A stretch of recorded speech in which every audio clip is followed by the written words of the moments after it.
Hello everyone, welcome to home science learning hub. आज की class बहुत इंपॉर्टेंट होने वाली है, जिसमें हम आज चैप्टर 2 का पार्ट 2 स्वयं का विकास एवं विशेषताएं पढ़ेंगे। एनसीईआरटी की एक एक इंपॉर्टेंट लाइन को हाईलाइट करेंगे। बहुत ही मजेदार और रियल लाइफ उदाहरण को इसमें मैंने आपके लिए जोड़े हैं और बीच बीच में हम एमसीक्यू भी सोल्व करेंगे। तो पेन और पेपर लेकर बैठ जाइए और वीडियो को बिना स्किप करे एंड तक देखना। तो चलिए शुरू करते हैं। इसमें हम पढ़ेंगे कि स्वयं का विकास कैसे होता है और उसकी क्या विशेषताएं होती हैं। तो एनसीईआरटी कह रही है कि स्वयं का अर्थ यह नहीं है जो जन्म से व्यक्ति में विद्यमान होता है, अपितु जैसे जैसे व्यक्ति बड़ा होता है उसके स्वयं का भी निर्माण और विकास होता है। इसका इसका मतलब है कि स्वयं जन्मजात नहीं है। बच्चों को जन्म से यह पता नहीं होता कि वे कौन है। स्वयं की भावना कोई ऐसी चीज नहीं है जो हमें जन्म के साथ तोहफे में मिलती है। और ये क्या होता है, ये क्रमिक विकास होता है। जो स्वयं का विकास है ये क्रमिक विकास होता है। कैसे? यह एक धीरे धीरे होने वाली प्रक्रिया है। जैसे जैसे बच्चा बड़ा होता है, दुनिया को देखता है और लोगों से बात करता है, वैसे वैसे उसके अंदर क्या जाता है, मैं कौन हूं की समझ विकसित हो जाती है। और मैं कौन हूं क्या है, बताइए? मैं कौन हूं है स्वयं, जो हमने पहले भी पढ़ा था। जैसे जैसे वो बड़ा होता जाएगा वैसे वैसे उसके अंदर क्या जाएगा, मैं कौन हूं की समझ विकसित हो जाएगी या स्वयं की समझ विकसित हो जाती है। इसको एक उदाहरण से समझते हैं। मान लीजिए एक न्यू बोर्न बेबी पालने में लेटा है। अगर उसके पास कोई खिलौना रखा है या उसकी माँ उसके पास बैठी है तो उसे लगता है कि वह खिलौना और उसकी माँ भी उसी के शरीर का हिस्सा है। उसे यह अंतर पता नहीं होता कि माँ एक अलग व्यक्ति है और खिलौना एक अलग निजी वस्तु है। लेकिन जब वह 2 साल का हो जाता है तो वह समझ जाता है। क्या समझ जाता है? कि जो वो खिलौना है वो मेरा है और मैं अलग हूँ। आगे देखते हैं। इस खंड में हम शैशव काल, प्रारंभिक बाल्यावस्था, मध्य बाल्यावस्था और किशोरावस्था में स्वयं के विकास और विशेषताओं के बारे में पढ़ेंगे। तो जीवन में आने वाले जितने भी पड़ाव हैं उन सब में स्वयं का विकास कैसे होता है, उनकी क्या विशेषताएं होती हैं, वो सब हम पढ़ने वाले हैं। तो सबसे पहले हम पढ़ेंगे शैशव काल के बारे में कि शैशव काल के दौरान स्वयं की विशेषताएं। देखते हैं आगे। जहां भी हाईलाइट हो रखी है लाइनें वहां पे हाईलाइट करते चलिए और नोट करते चलिए। जैसे मैंने अभी आपको पहले बताया कि दो इंपॉर्टेंट बातें हमारे सामने निकल कर आई हैं अभी। पहली क्या है कि जो स्वयं है वो जन्मजात नहीं है, और दूसरा कि वो एक क्रमिक विकास है, यानी कि धीरे धीरे होता है। जन्म के समय हमें अपने विशिष्ट अस्तित्व की जानकारी नहीं होती। क्या आपको यह आश्चर्यजनक नहीं लगता? इसका अर्थ है कि शिशु यह महसूस नहीं कर पाता कि वह बाहर के संसार से अलग और भिन्न है। उसे अपने बारे में कोई जानकारी अथवा समझ और पहचान नहीं होती है। इन सभी शब्दों से हमारा तात्पर्य स्वयं के मानसिक निरूपण या मानसिक चित्र से है। अब यहाँ से देखिए इंपोर्टेंट लाइन है। शिशु अपना हाथ अपने चेहरे के सामने लाता है, लेकिन उसे यह पता नहीं होता कि वह उसका हाथ है और वह अन्य सभी लोगों और वस्तुओं जिन्हें वह अपने चारों ओर देखता है से अलग है। अब इसको समझिए। हम यहाँ पे पढ़ रहे हैं शैशव काल के बारे में, और शैशव काल की अवस्था क्या होती है? शैशव काल कब से कब तक का होता है, बताइए स्टूडेंट्स? शैशव काल होता है जन्म से 2 इयर्स तक।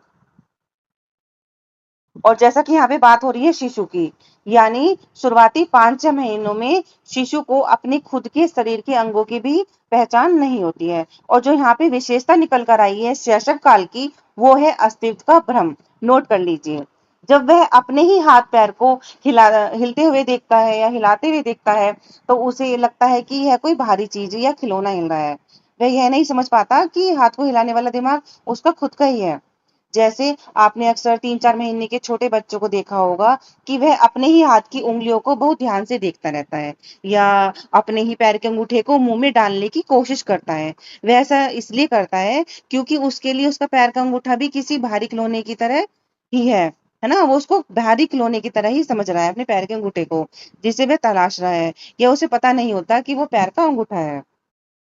स्वयं की भावना शैशव काल के दौरान क्रमिक रूप से उत्पन्न होती है। जैसे मैंने आपको पहले ही बताया कि ये धीरे धीरे उत्पन्न होती है, जन्मजात नहीं होती है। और लगभग 18 महीने, नोट करिए, शैशव काल में लगभग 18 महीने की आयु तक, 18 महीने मतलब 1.5 साल, 1.5 साल भी लिख सकती हैं, और 18 महीने, 1.5 साल या 18 महीने की आयु तक स्वयं की छवि की क्या होने लगती है, उसको पहचान होने लगती है। 1.5 साल यानी 18 महीने की उम्र में वह पड़ाव है जब बच्चा क्या करता है, पहली बार खुद की छवि को पूरी तरह पहचानने लगता है। अब आगे बढ़ते हैं। अब बात आती है यहाँ पे 14 से 24 महीने की। 14 से 24 महीने के आयु वर्ग के शिशु पर एक रुचिकर प्रयोग किया गया, जो नीचे दिया गया है। और वो प्रयोग क्या है? शिशु के गाल पर लाल लिपस्टिक या रंग का बिंदु लगाया और फिर उसे शीशे के सामने लाए, मतलब उसको फिर शीशे के सामने लेके आए। या हम इस प्रयोग को हम खुद भी कर सकते हैं। यदि शिशु को स्वयं के बारे में जानकारी है तो वह स्वयं के गाल पर शीशे में लाल धब्बा देखकर गाल को छुएगा, और यदि उसे स्वयं के बारे में जानकारी नहीं है तो वह शीशे में अपने प्रतिबिंब को छुएगा अथवा प्रतिबिंब के साथ खेलेगा जैसे कि वह कोई अन्य शिशु हो। अब यहाँ पे 14 से 24 महीने सक्रिय काल माना गया है, यानी कि उसको सक्रिय काल मानकर बता रहे हैं एनसीईआरटी में कि यह वह समय है जब बच्चा यह समझने की कोशिश करता है कि शीशे या फोटो में दिखने वाला जो बच्चा है वो खुद ही है। मतलब 14 से 24 महीने के बच्चे में स्वयं आ जाता है और वो विकसित हो जाता है, वो समझने लगता है कि अब ये मैं ही हूँ, और वो अपने आप को शीशे में देखकर पहचानने लगता है। और एक एक्टिविटी थी कि बच्चे के गाल पे एक लिपस्टिक या एक लाल निशान लगा दिया था। ठीक है, तो उसने जब जाके देखा कि उसने देखा ये तो मेरे गाल पे लगा हुआ है, तो वो समझ जाता है कि मैं ही हूँ। लेकिन अगर वो नहीं समझ पाता है तो वो उस प्रतिबिंब के साथ क्या करने लगता है, उसको उसके साथ खेलने लगता है। अब इसको ऐसे समझिए जैसे एक 10 महीने का बच्चा है। अगर उसके गाल पे आपने लिपस्टिक या लाल निशान लगा दिया और शीशे के सामने ले जाकर उसको खड़ा कर दिया, तो वो क्या करेगा, वो जो शीशा है उसको छुएगा, शीशे को छुएगा, मुस्कुराएगा और सोचेगा शीशे के पीछे दूसरा बच्चा खड़ा है जिसके साथ वह खेल रहा है। लेकिन जब वह 14 या 24 महीने का हो जाएगा तो वो क्या करेगा, अगर उसके साथ आप ऐसे ही एक्सपेरिमेंट करोगे तो वो अजीब अजीब से चेहरे बनाएगा, क्योंकि वह समझ चुका है अरे ये तो मैं ही हूँ जो शीशे में दिख रहा हूँ। अब यहाँ पे आप नोट करिए कि स्वयं की पहचान का जो टेस्ट है उसको रूज टेस्ट बोलते हैं। और इस प्रयोग में हम यह मापते हैं कि बच्चे में खुद को लेकर जागरूकता या सेल्फ अवेयरनेस आई है या नहीं आई है। और उसके दो रिजल्ट निकलते हैं। एक रिजल्ट तो निकलता है कि अगर वो खुद को पहचानता है तो वह अपने खुद के गाल को छुएगा, और दूसरा रिजल्ट निकलता है कि अगर खुद को वो नहीं पहचानता है तो वह शीशे के ऊपर हाथ फेरेगा या शीशे को छुएगा। अब स्टूडेंट्स यहाँ पे आप मुझे एक क्वेश्चन बताइए कि मनोविज्ञान में शिशुओं के गाल पर लाल रंग या लिपस्टिक लगाकर शीशे के सामने रखने वाले प्रसिद्ध प्रयोग को कौन सा टेस्ट कहते हैं? उसको बोलते हैं रूज टेस्ट। और दूसरा क्वेश्चन बताइए मुझे, जिसका उपयोग बच्चे के क्या जानने के लिए किया जाता है? तो आंसर है बच्चे में उसका उपयोग स्वयं की पहचान को मापने के लिए किया जाता है। किसके लिए किया जाता है? स्वयं की पहचान को मापने के लिए। अब हम आगे बढ़ेंगे। फिर आगे एनसीईआरटी कह रही है कि दूसरे वर्ष की दूसरी छमाही में शिशु व्यक्तिगत सर्वनामों मैं, मुझे और मेरा का उपयोग करने लगता है।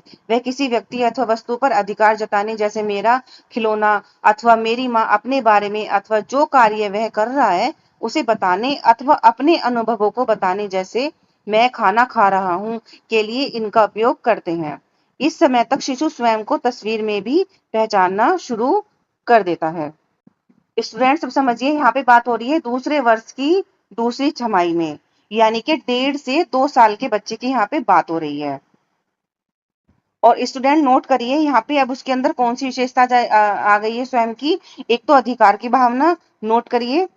पहले आप नोट करिए 1.5 से 2 साल का बच्चा हो गया ना यहाँ पे। 1.5 से 2 साल के बच्चे के अंदर कौन सी विशेषता आ गई है यहाँ पे शैशव काल के अंदर? अधिकार की भावना। और दूसरी कौन सी आ गई है? नोट करिए, तस्वीर में पहचान। पहले वो शीशे में पहचान कर पा रहा था, अब वो तस्वीर में पहचान यानी कि मोबाइल और एल्बम में भी अपने आप को पहचान सकता है। इसको समझते हैं।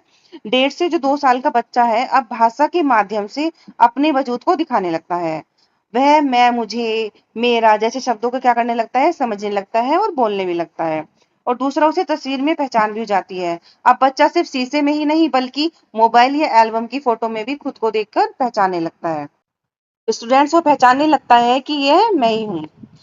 एग्जाम्पल समझिए, स्टूडेंट्स आपने देखा होगा कि जब घर में कोई दूसरा बच्चा आता है और वह घर के छोटे बच्चों के खिलौने और उसकी मम्मी की गोद में बैठने की कोशिश करता है ना, तो बच्चा तुरंत चिल्लाता है, नहीं मेरी मम्मी या मेरा टॉय। वह ऐसा इसलिए करता है क्योंकि वह अब मेरा का मतलब समझ चुका है।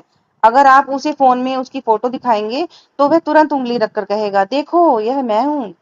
स्टूडेंट्स अब आप यहाँ पे मुझे एक क्वेश्चन बताएंगे, अगर आपने वो आंसर सही दिया तो इसका मतलब है आपने यहाँ तक ध्यान से पढ़ा है। अगर आपने आंसर सही नहीं दिया, वो आप खुद ही पता लगाएंगे, तो इसका मतलब है कि आपका ध्यान पढ़ने में नहीं है। क्वेश्चन देख लेते हैं।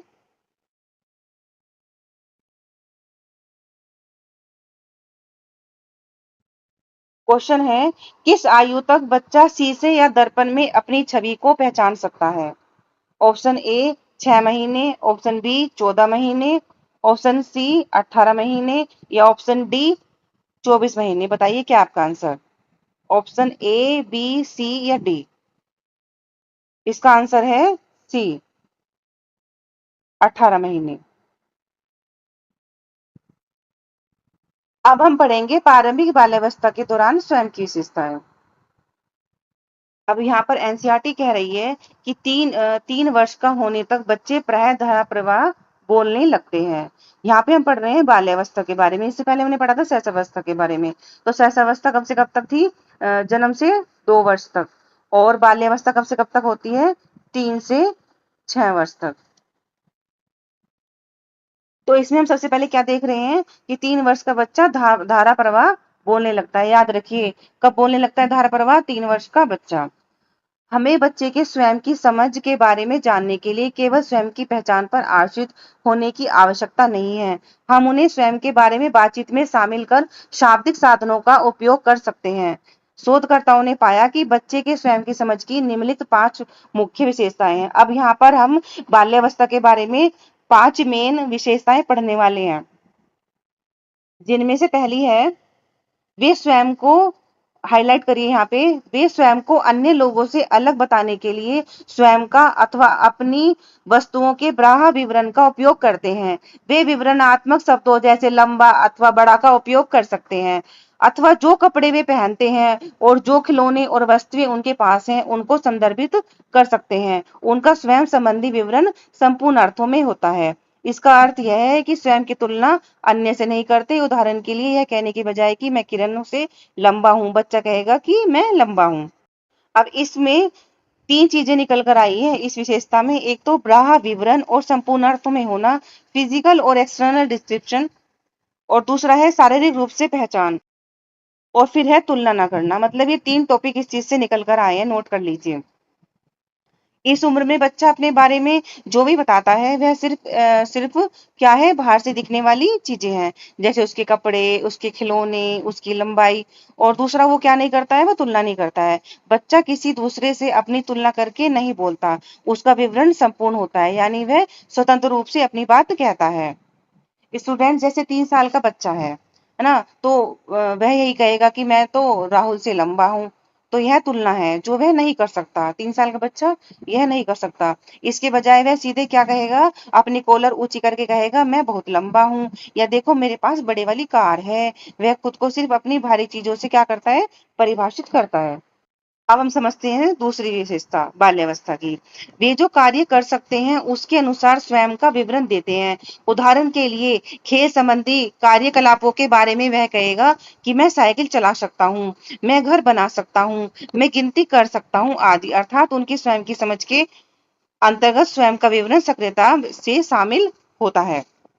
अब यहाँ पे जो दूसरी विशेषता निकल कर आई है वो क्या है, वो है, आप नोट करिए, वो है कार्यों के अनुसार विवरण, एक्शन बेस्ड डिस्क्रिप्शन, या सक्रियता, एक्टिविटी बेस्ड सेल्फ। अब बच्चे के स्वयं की समझ इस बात पर टिकी होती है कि वह क्या क्या एक्शन या काम कर सकता है। स्टूडेंट्स, जब आप किसी 3 साल के बच्चे से पूछेंगे कि बेटा आप कौन हो, तो वह यह नहीं कहेगा कि मैं अच्छा बच्चा हूँ। वह कहेगा मैं बहुत तेज दौड़ सकता हूँ, या देखो मैं कूद सकता हूँ। यानी जो काम वह कर सकता है वह उसकी पहचान है। यहाँ पे हमने दूसरी विशेषता भी समझ ली, हम आगे बढ़ते हैं।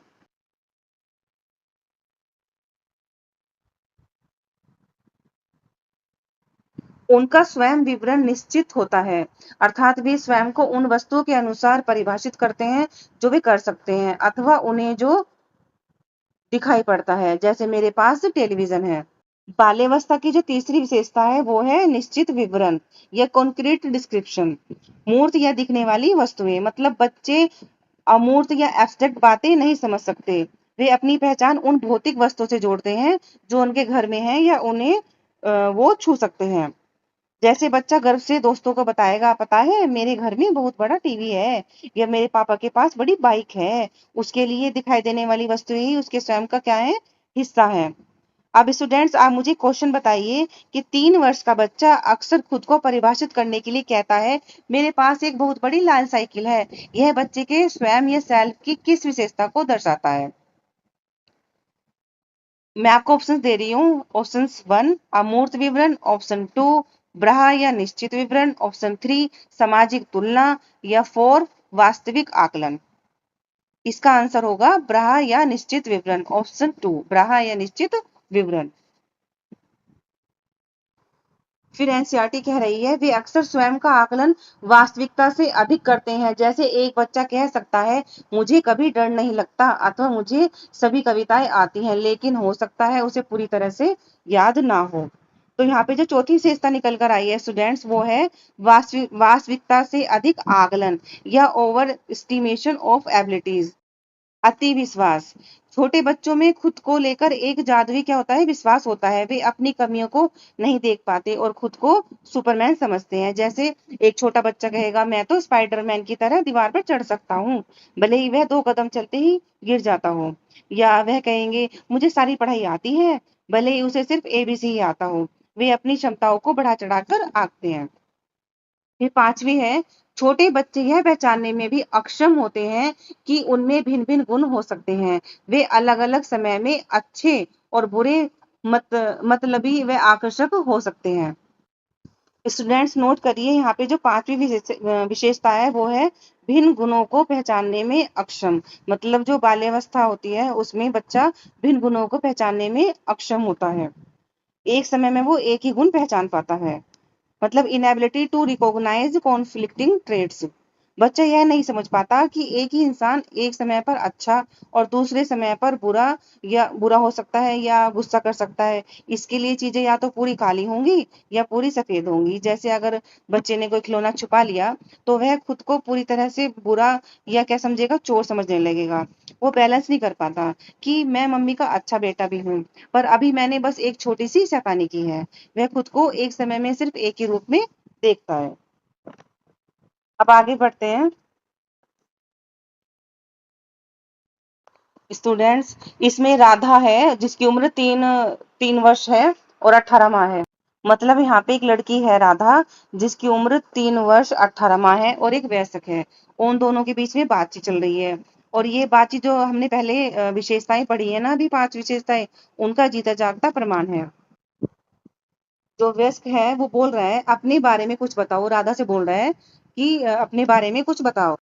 तो राधा कहती है, मैं खाना खाती हूँ, मैं गाजर भी खाती हूँ, रोटी भी खाती हूँ, मैं बैट बॉल खेलती हूँ। 3 दिन बाद मेरा जन्मदिन होगा क्योंकि जनवरी में मेरा जन्मदिन है। मैं लाइन में खड़ी होती हूँ, मैं मम्मी के साथ पढ़ती हूँ। तो स्टूडेंट्स, यहाँ पे राधा का अपने बारे में बताना कार्यों और भौतिक वस्तुओं के आधार पर है। यहाँ राधा से जब पूछा गया कि अपने बारे में कुछ बताओ तो उसने कोई आंतरिक गुण नहीं बताया, जैसे मैं बहुत बुद्धिमान हूँ या मैं दयालु हूँ। उसने क्या बताया, उसने सिर्फ वही बातें बताई जो वह कार्य कर सकती है, जैसे खाना खाना, बैट बॉल खेलना, लाइन में खड़ा होना। इसे क्या कहते हैं, इसे एक्शन बेस्ड सेल्फ या कार्यों के अनुसार स्वयं का विवरण कहते हैं। अब स्टूडेंट्स क्वेश्चन बताइए, राधा का यह कहना या किसी बच्चे का यह कहना कि मैं बैट बॉल खेलती हूँ और मम्मी के साथ पढ़ती हूँ, प्रारंभिक बाल्यावस्था में स्वयं की किस विशेषता को प्रमाणित करता है? ऑप्शन ए अमूर्त सोच का विकास, बी कार्यों के अनुसार स्वयं का विवरण, सी सामाजिक तुलना, डी वास्तविक मूल्यांकन। तो इसमें आंसर होगा कार्यों के अनुसार स्वयं का विवरण, एक्शन बेस्ड डिस्क्रिप्शन। अब आगे बढ़ते हैं। अब यहाँ पर हम देखते हैं कि जो वयस्क है वो आगे कह रहा है उससे, अगर कोई तुमसे पूछे कि राधा कैसी बच्ची है तो तुम क्या कहोगी? तो फिर राधा कहती है, मैं अच्छी हूँ क्योंकि मैं लिखती भी हूँ। वयस्क ने और बताने के लिए कहा पर बच्ची ने कुछ नहीं कहा। स्टूडेंट्स यहाँ नोट करिए, यहाँ पे जो स्वयं की विशेषता है वो है केवल एक ही गुण देखना। जैसे राधा ने खुद को सीधे अच्छी हूँ कह दिया। छोटे बच्चे विरोधाभासी या कॉन्फ्लिक्ट स्टेट्स को नहीं समझ पाते। वह एक समय में खुद को या तो पूरा अच्छा समझेगी या पूरा बुरा। वह यह नहीं सोच सकती कि वह कभी कभी शरारत करके बुरी भी हो जाती है और पढ़ाई करके अच्छी भी। उसके लिए उसकी पहचान सिर्फ एक ही गुण है, वो है अच्छा होना। फिर वो व्यस्क आगे कह रहा है, तुम्हारे मम्मी पापा को तुम्हारे बारे में क्या अच्छा लगता है? तो राधा कहती है, मैं अच्छी अच्छी बातें करती हूँ और अच्छी अच्छी कहानी सुनाती हूँ। मतलब यहाँ पर स्वयं की तीसरी विशेषता और निकल कर आती है, वो है माता पिता के दृष्टिकोण को स्वयं से जोड़ना। अब इस उम्र में वही बातें अपने बारे में बोलते हैं बच्चे, जिसके लिए माता पिता या टीचर्स उनकी तारीफ करते हैं। जो तारीफ उन्हें बड़ों से मिलती है वही उनके स्वयं की क्या बन जाती है, पहचान बन जाती है, सेल्फ कंसेप्ट बन जाती है। जैसे अगर दादाजी ने बच्चे से कह दिया कि मेरा पोता तो बहुत अच्छी कविता सुनाता है, तो बच्चा हर किसी के सामने जाकर क्या कहेगा? वो यही कहेगा कि मैं बहुत अच्छी कविता सुनाता हूँ, क्योंकि बड़ों का अप्रूवल ही उसकी क्या है, पहचान है।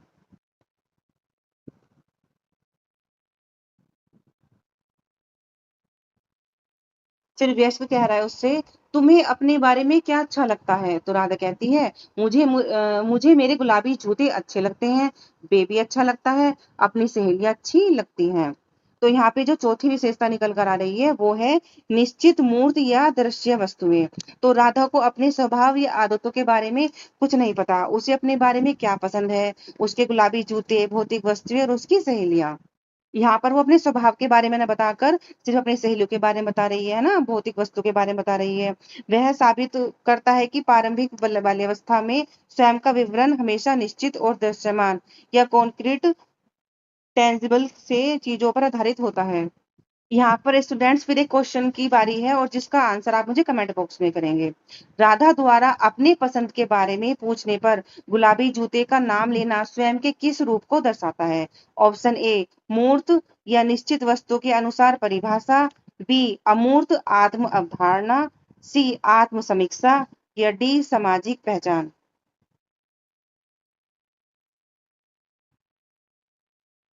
तो स्टूडेंट्स यह था हमारा आज का चैप्टर। इसका बाकी पार्ट जिसमें हम मध्य बाल्यावस्था और किशोर अवस्था नेक्स्ट वीडियो में पढ़ेंगे। अगर आपको आज की क्लास अच्छी लगी हो, पढ़ाने का यह तरीका पसंद आया हो, तो वीडियो को लाइक जरूर कीजिएगा, शेयर करना मत भूलना और चैनल पर नए हैं तो सब्सक्राइब करके बेल आइकन दबा देना ताकि अगली इंपोर्टेंट क्लास मिस ना हो। तो पढ़ते रहिए, मुस्कुराते रहिए, मिलते हैं अगले चैप्टर के साथ अगली क्लास में। तब तक के लिए thank you so much and all the best.